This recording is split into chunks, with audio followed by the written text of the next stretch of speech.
आजकल का जो समय है बागवान भाइयों वो बहुत ही उपयुक्त है फ्रूट क्लीनिंग के लिए, इवन यहाँ तक कि समर प्रूनिंग के लिए। आप एक समर प्रून अभी भी कर सकते हैं अपने ऑर्चर्ड को। 2 टाइम समर प्रून। आपके फ्रूट के साइज में क्या फर्क है और हमारे फ्रूट के साइज में कितना फर्क रह चुका है। तो ये जो सारी चीजें हैं ये हमारे न्यूट्रिशन मैनेजमेंट पे डिपेंड करती है, जिसको आप देखेंगे ये रिंग्स है जो लास्ट ईयर के इस साल के हमने छोड़े थे, तो आप इसको रिंग पर से भी काट सकते हैं और यहाँ पर इसकी ग्रोथ रुक जाएगी। और जो इसके साथ ये बड बन रहा है, ये कुछ बड बन रहे हैं, आप देख पाएंगे ये वाले बड, तो ये मैच्योरिटी की हो जाएगी और इससे लाइट पेनिट्रेशन भी अच्छी होगी। आप इसमें नमस्कार बागवान साथियों, हमारे चैनल बागवानी की बात में आपका बहुत बहुत स्वागत है। आज के वीडियो में हम बहुत से विषयों पर चर्चा करेंगे, जिसमें मुख्य है समर प्रूनिंग। बागवान साथियों, वैसे तो समर प्रूनिंग सेब हार्वेस्टिंग से 6 सप्ताह पहले की जाती है, लेकिन अभी भी हम जो हमारे सीधे खड़े शूट निकल रहे होते हैं उनकी हम समर प्रूनिंग इस वक्त भी कर सकते हैं। इसके अलावा बात करेंगे साइज़ की कि आपका सेल डिवीज़न जो सेब में होता है, फ्रूट में होता है, वो किस तरह से होना चाहिए, किस तरह से एक दिन में कितना साइज़ इंक्रीज़ होना चाहिए, इस विषय पर भी बात करेंगे। और साथ ही साथ और बहुत सारी बागवानी की बातें होंगी। आज के हमारे एक्सपर्ट है हम सभी के चहेते बागवान श्रीमान डिम्पल पांचटा जी, तो बहुत कुछ सीखने को मिलने वाला है, इसलिए वीडियो को पूरा देखें। आजकल का जो समय है बागवान भाइयों वो बहुत ही उपयुक्त है फ्रूट क्लीनिंग के लिए,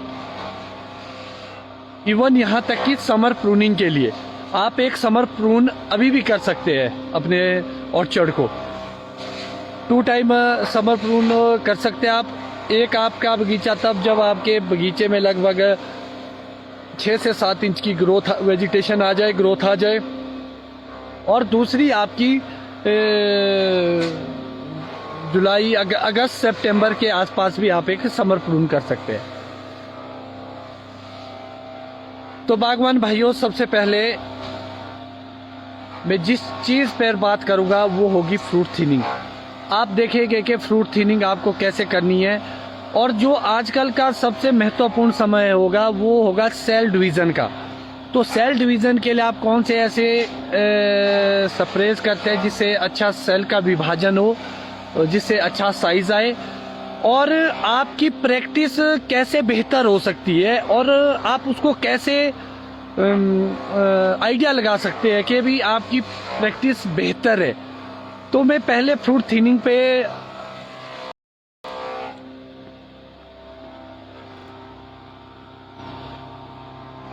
जो ये हमारा सेंटर का फ्रूट होगा ये हमेशा किंग ब्लूम होगा और इसके साथ जो दाने होंगे वो हमेशा छोटे होंगे और इसको हम यहाँ से काटेंगे। कभी भी आप नीचे से काटने की कोशिश ना करें, इसको ऊपर से ही काटे आप। एक बीमे में सिंगल एक फ्रूट। अब आपको यहाँ अगर आप यहाँ देख पाएंगे तो यहाँ 2 बड है, 2 बड में एक बीमे में 2 आगे बीमे बने।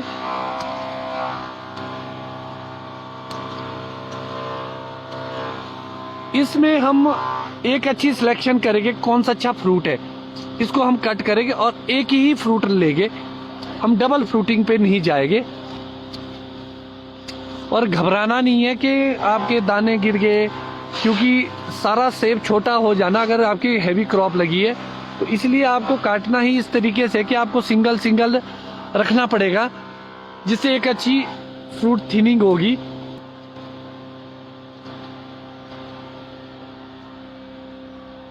और एक बहुत ही महत्वपूर्ण बात और मैं बताना चाहूँगा कि आप अपनी प्रैक्टिस को कैसे चेक कर सकते हैं। अगर आप देख पाएंगे बागवान भाइयों, मेरे पास ये एक गेज है, डिजिटल गेज है। इसमें mm और इंच में नपाई होती है कि आप अपने फ्रूट को कैसे चेक करेंगे कि आपकी न्यूट्रिशन की मैनेजमेंट कैसी है, जो साइज की प्रॉब्लम आ रही है। अगर आपकी न्यूट्रिशन मैनेजमेंट सही है तो एक दिन में मतलब 24 घंटे के अंदर आपका एक फ्रूट का साइज 1 mm तक इंक्रीज होना चाहिए। अगर आप 1 mm इंक्रीज नहीं कर पा रहे तो कहीं ना कहीं आपकी न्यूट्रिशन में कमी है। इस चीज को चेक आप कैसे करेंगे, उसके लिए आपको आपके पास एक गेज होना चाहिए। अगर मैं अपने फ्रूट की को चेक करूं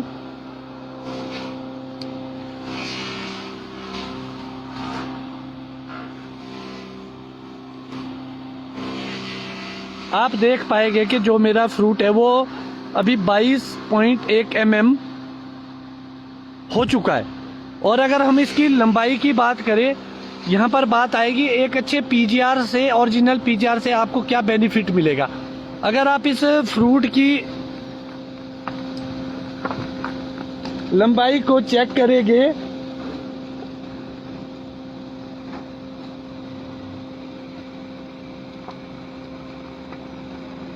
तो ये लगभग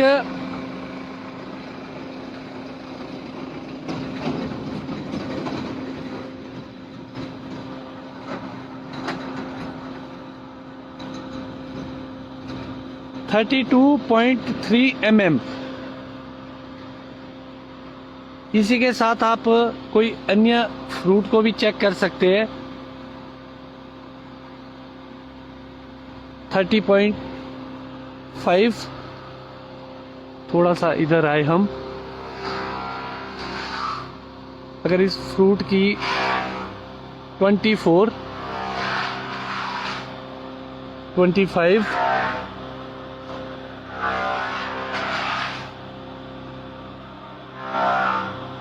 22.2, 23.2, 28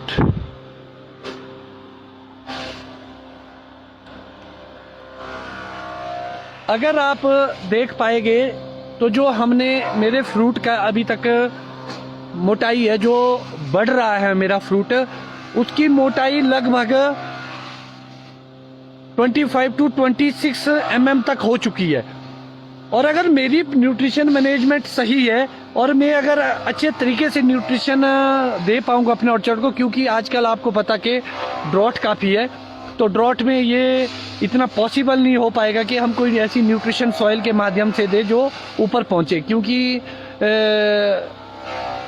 अगर आपके पास प्रॉपर इरिगेशन की फैसिलिटी नहीं है, वैसे मेरे ऑर्चर्ड में ड्रिप इरिगेशन लगा है मगर वो चालू कंडीशन में नहीं है अभी।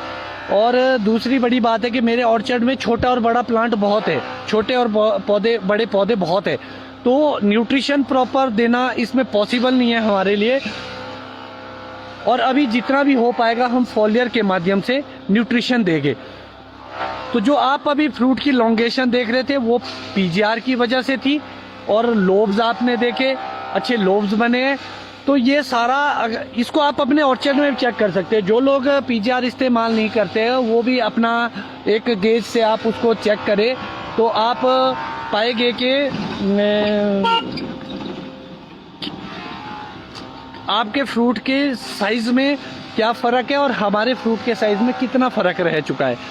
तो ये जो सारी चीज़ें हैं ये हमारे न्यूट्रिशन मैनेजमेंट पे डिपेंड करती है, जिसको कि आप अगर प्रॉपर करना चाहते हैं तो सॉइल टेस्टिंग, आगे जाके आप लीफ टेस्टिंग और एक अच्छा न्यूट्रिशन चार्ट अपने पास ज़रूर रखें। और इसके साथ साथ एक चीज़ पे और मैं अभी फोकस करना चाहूँगा आपके साथ, वो रहेगा समर प्रून को लेके। आप अगर देख पाएंगे तो जो हमारी न्यू वेजिटेशन है ऑर्चर्ड की, वो लगभग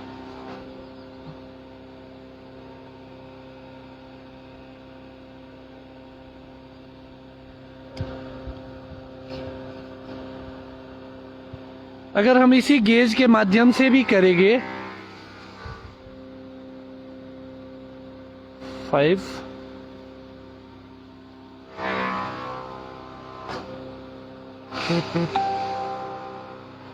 लगभग 8 इंच जो हमारी ये नई वेजिटेशन है वो लगभग 8 इंच तक हो चुकी है। अब यहाँ एक देखने वाली बात होगी कि हम इसको अभी से ही हम इसको समर प्रून करेंगे,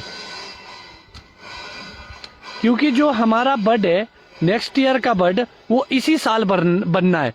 तो अगर आप इसको यहाँ से कट करते हैं तो जो यहाँ पर नया बड बनेगा वो अभी से ही मैच्योरिटी की ओर जाएगा। और साथ ही साथ आप एक काम कर सकते हैं, आप देखेंगे ये रिंग्स है जो लास्ट ईयर के इस साल के हमने छोड़े थे, तो आप इसको रिंग पर से भी काट सकते हैं और यहाँ पर इसकी ग्रोथ रुक जाएगी। और जो इसके साथ ये बड बन रहा है, ये कुछ बड बन रहे हैं, आप देख पाएंगे ये वाले बड, तो ये मैच्योरिटी की ओर जाएंगे और इससे लाइट पेनिट्रेशन भी अच्छी होगी। आप इसमें सब में रिंग कट कर सकते हैं।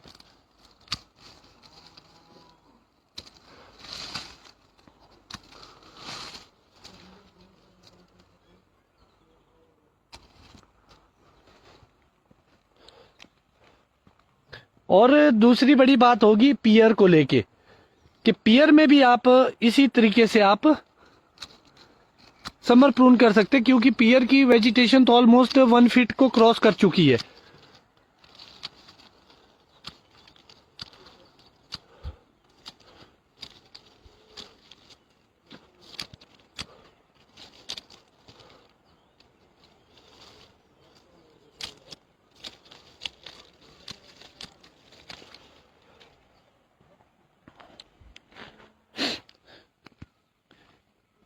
ये कुछ ऐसे कार्य जो आप आजकल अपने ऑर्चर्ड में कर सकते हैं। और इसके साथ साथ जो छोटे प्लांट्स हो गए उसमें आप टूथपिक लगाने का कार्य भी आजकल करें, क्योंकि आजकल 4-5 इंच की ग्रोथ आ चुकी है न्यू शूट्स में, तो उसमें आप टूथपिक फंसाने का कार्य भी कर सकते हैं। और इसके साथ साथ एक बहुत ही महत्वपूर्ण क्वेश्चन है जो बागवानों का है, और वो था पियर को लेके, क्योंकि मुझे इस साल भी काफ़ी फोटोग्राफ्स आ चुके हैं। बहुत सारे बागवानों ने अपनी पियर की क्रॉप को डैमेज कर दिया है और वो गलत स्प्रे की वजह से है। मैं बताना चाहूँगा आपको कि आप किसी भी तरह का कभी भी कोई अगर स्प्रे करते हैं, खास तौर पर पियर में, क्योंकि पियर बहुत ही सेंसिटिव है, सबसे पहले कोई भी घोल आप करना चाहते हैं तो उसको पहले आप लगभग 1 लीटर के सोल्यूशन में घोल कर चेक कीजिए और उसको स्प्रे कर दीजिए एक ब्रांच में। जब अगर आपको लगा कि 24 घंटे के अंदर या 1-2 दिन के अंदर उसमें कोई बर्निंग नहीं हुई, कोई उसमें दिक्कत नहीं आई, तब आप उसकी स्प्रे की ओर जा सकते हैं। अलबत्ता आप इस चीज़ से बचे। बहुत सारे बागवान पियर में यूरिया बहुत ज़्यादा मात्रा में डालते हैं, जिससे पियर भी खराब होती है। अगर आपने यूरिया डालना ही है तो उसकी मात्रा कम रखे, लगभग 1 किलो से कम ही मात्रा में डाले। और अगर मैं रिकमेंड करूँगा तो मैं तो ये बताऊंगा कि सिर्फ ½ kg करिए।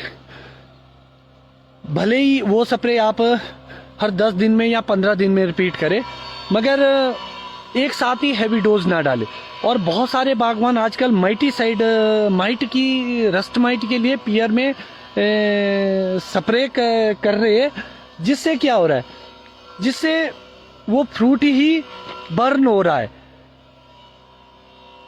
अगर आपने अभी करना है तो अभी के लिए जो उपयुक्त समय है पियर में करने के लिए वो है HMO सेब में और पियर में 2 लीटर HMO आप स्प्रे कीजिए, जिससे आपकी माइट की प्रॉब्लम काफ़ी हद तक कंट्रोल हो जाएगी।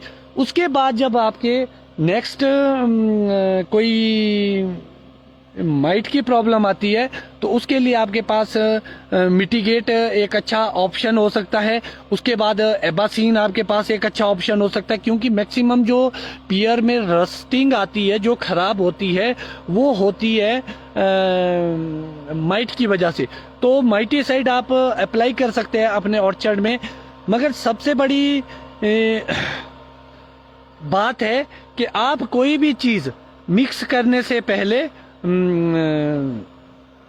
ट्रायल के लिए पियर के एक टहने में जरूर डालें, कोई भी स्प्रे आप करते हैं, क्योंकि आप अपनी फसल को खराब मत कीजिए।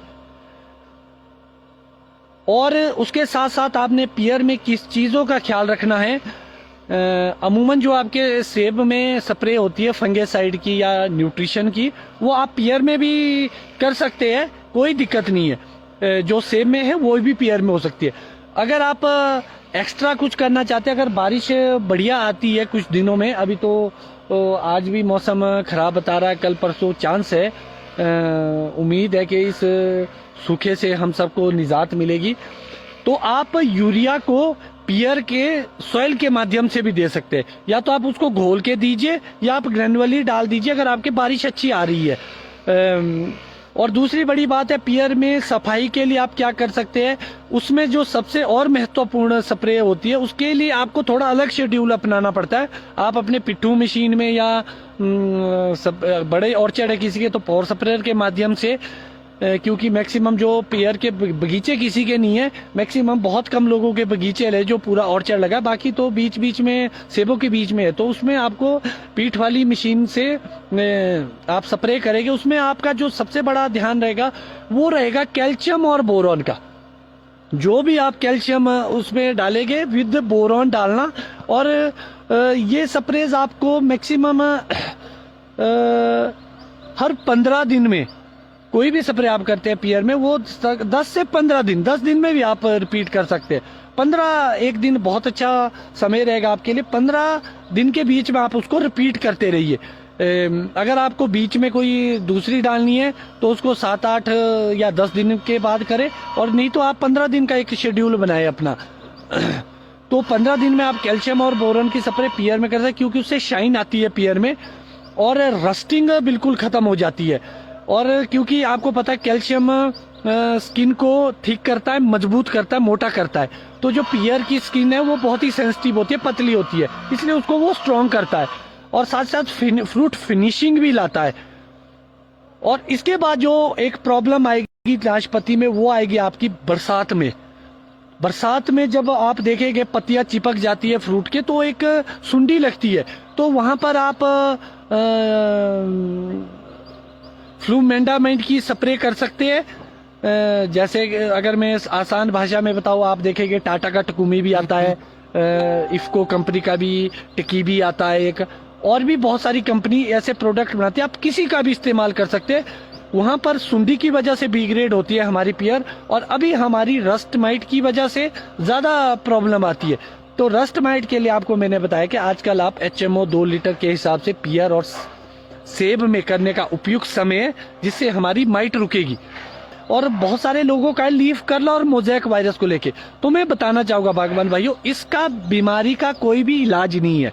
इसीलिए अगर आप ये सोच के स्प्रेज करते कि हम स्प्रे करेंगे और इससे ठीक होगा, ये बिल्कुल भी ठीक नहीं होगा। ये वक्त के साथ साथ खुद ही इसकी पत्तियां पीली पड़ के झड़ जाएगी और नई फ्रेश पत्तियां बढ़िया आएगी। आपको इसके लिए कोई भी स्प्रे एक्स्ट्रा करने की कोई जरूरत नहीं है, जो आपका शेड्यूल है आप उसको ही पूरा करें। और एक और महत्वपूर्ण बात जो मैं आपको बताना चाहूंगा कि जिससे आप देखेंगे लीफ साइज से आप आइडिया लगा सकते हैं कि भाई कितना अच्छा लीफ है ऑर्चर्ड में। और आप देखिएगा इसकी ग्रीनरी, तो जो ये ग्रीनरी है ये हमारी क्लोरोफिल है। तो जितना अच्छा क्लोरोफिल होगा उतना प्रकाश संश्लेषण होगा, और जितना प्रकाश संश्लेषण होगा उतना अच्छा भोजन बनेगा और हमारे फल की गुणवत्ता बनेगी।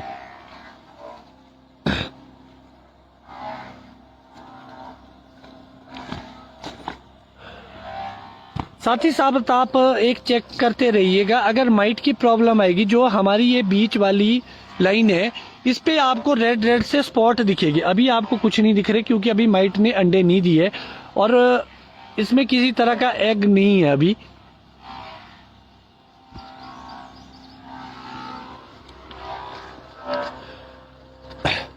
साथ ही साथ एक मिथ्या लोगों के बीच में और पैदा हुई है।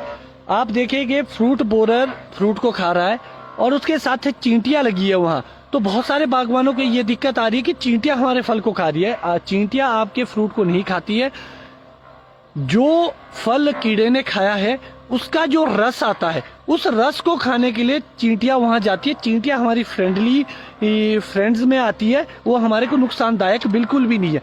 ग्रीन रोजी एफिड, ब्लैक एफिड का जो रस आता है उसको खाने के लिए चींटियां जाती है, वो भी आपको दिक्कत नहीं देता है। अगर आप देखेंगे कि मैंने अपने ऑर्चर्ड में ग्रीन और रोजी एप्पल एफिड के लिए स्पॉट स्प्रे करी थी और इस वक्त मैं हफ्ते के बाद अपने ऑर्चर्ड में आया हूँ, तो मैं देख पा रहा हूँ कि अब ऑलमोस्ट वो खत्म ही हो चुका है। बहुत ही रेयर कहीं मुझे ऐसा दिख रहा है, शायद वो भूल चूक होगी लेबर से, तो आप स्पॉट स्प्रे से इसको कंट्रोल कर सकते हैं। तो बागवान भाइयों, आज का जो मेनली मेरा जो विषय था वो था आप अपने फ्रूट साइज को कैसे चेक कर सकते हैं, एक दिन में आपका कितना तक फ्रूट इंक्रीज होना चाहिए। समर प्रून आप अभी कर सकते हैं और टूथपिक घुसा के आप बेंडिंग कर सकते हैं अभी, क्योंकि जो नए प्लांट्स में आपने नॉचिंग की है उसका कार्य शुरू हो चुका है और उपयुक्त समय है अभी। और पियर में आप क्या स्प्रे कर सकते हैं, ज़्यादा एक्सपेरिमेंट ना करें पियर पे, क्योंकि पियर आपकी ख़राब हो सकती है। हमारी पियर बहुत ही बढ़िया होती है, साफ़ सुथरी होती है, क्योंकि हम ज़्यादा एक्सपेरिमेंट नहीं करते हैं। लास्ट ईयर मेरी बर्निंग हुई थी, वो ड्यू टू कंपनी की कमी की वजह से हुई थी, क्योंकि मैंने तो सिर्फ एक एक्रेसाइड स्प्रे करी थी, इंसेक्टिसाइड। किसको पता था कि उसकी वजह से फ्रूट बर्न होगा, मगर वो भी मेरे लिए एक सबक था। तो अब जब भी कोई कंपनी या किसी भी चीज़ का मैं प्रोडक्ट डालूंगा अपनी पियर में, तो मैं ये ज़रूर सुनिश्चित करूंगा कि उसको 1-2 दिन पहले मैं एक टहने के ऊपर स्प्रे करके ज़रूर चेक करूंगा कि उसका कोई साइड इफेक्ट तो नहीं, कहीं वो बर्निंग तो नहीं करी। क्योंकि अभी तक हमारी नौणी विश्वविद्यालय ने पियर के लिए कोई भी स्पेशल स्प्रे सारणी नहीं बनाई है, जो कि एक चिंता का विषय और शर्म की बात है यूनिवर्सिटी के लिए और विभाग के लिए कि वो हमारे को एक अच्छा चार्ट मुहैया नहीं करा पा रही है पियर को लेके। जबकि पियर बहुत ज़्यादा मात्रा में अब लोगों के होने लगी है, बहुत सारे बागवान तो काम ही पियर पे कर रहे हैं। तो मेरी गुजारिश भी रहेगी विभाग और यूनिवर्सिटी से कि आप जल्द से जल्द एक स्प्रे चार्ट जो अलग से पियर का और स्टोन फ्रूट का जो हमारे प्लम वगैरह है, और दूसरा आपका सेब का तो ऑलरेडी बना हुआ है। तो ये अलग अलग चार्ट होने चाहिए जिससे हमारे बागवानों को दुविधा ना हो, क्योंकि करोड़ों की फसल को हमारा बागवान वेस्ट कर देता है, पियर की खराब हो जाती है। जिसकी फसल बच भी जाती है तो वो गुणवत्ता का फल फ्रूट नहीं होता है। तो ये नुकसान बागवान का तो है ही है, साथ में हमारे प्रदेश की आर्थिकी का भी है। तो इसको एक सीरियसली लेना चाहिए इस बात को। और इसके साथ साथ आप ऑर्चर्ड में अभी ज़्यादा कुछ एक्सपेरिमेंट ना करें। बहुत ही जल्द हम अपनी टीम के माध्यम से कोशिश करेंगे, वैसे लोग जिनको कंसल्टेंसी की आवश्यकता है, जो अपने बगीचों से दूर रहते हैं, उनके देखभाल करने वाला कोई नहीं है, तो वैसे बागवानों के लिए हम एक कंसल्टेंसी की सुविधाएं भी उपलब्ध निकट भविष्य में करने की कोशिश करेंगे। हो सकता है इसी साल से शुरू करें। तो आप लोगों को सिर्फ करना है, आपके साथ हम हमेशा खड़े हैं और इसके लिए कोशिश करेंगे कि इसको कैसे और बेहतर बनाया जा सकता है। इसके लिए हम बागवानी विभाग के साथ भी मिलकर कार्य करेंगे, यूनिवर्सिटी के साथ भी मिलकर कार्य करेंगे। और क्योंकि ये इंडस्ट्री हम सब की है और एक दूसरा इससे अलग नहीं हो सकता। तो बहुत सारी जगह ओलावृष्टि भी हुई है, तो बिल्कुल सही बात है कि सबसे पहले आपको फंगेसाइड की एक स्प्रे करनी है। आप बेबिस्टीन की स्प्रे कर सकते हैं। कल ओलावृष्टि आई तो ये बहुत ही दुखदाई है, किसी की भी फसल अगर खराब होती है किसी कारणवश, तो ये सच में ही एक बहुत ही गहन चिंता का विषय है। तो आप बेबिस्टीन की स्प्रे कर सकते हैं और 48 घंटों के बाद लगभग आप उसमें यूरिया, जिंक और बोरॉन, इसकी स्प्रे आप फॉलियर के माध्यम से जहां ओलावृष्टि हुई है वहां कर सकते हैं। तो बागवान साथियों, आपने देखा कि श्रीमान डिम्पल पांचटा जी ने किस तरह से हमें बागवानी के विषय में बहुत सारी बातें सिखाई, विशेष रूप से सेब और नाशपाती के विषय में कि समर प्रूनिंग हम कितनी बार कर सकते हैं, कब कब कर सकते हैं। इसके अलावा सेल डिवीज़न किस तरह से हमारे फ्रूट्स में होना चाहिए, और इसके साथ साथ और भी बहुत सारी बातें आपने आज के वीडियो में सीखी होगी। आशा है आज का वीडियो आपको पसंद आया होगा। यदि आज का वीडियो अच्छा लगा है तो वीडियो को लाइक करना बिल्कुल ना भूलें, और चैनल पर यदि पहली बार है तो चैनल को सब्सक्राइब करके बेल आइकन का बटन दबाकर ऑल पर प्रेस करें। इससे आने वाली वीडियोज़ की नोटिफिकेशन आपको लगातार समय पर मिलती रहेगी। हम समय समय पर बागवानी से संबंधित वीडियोज़ आपके लिए लेकर आते रहते हैं। आपसे मिलेंगे अगले वीडियो में, तब तक के लिए नमस्कार, जय हिंद।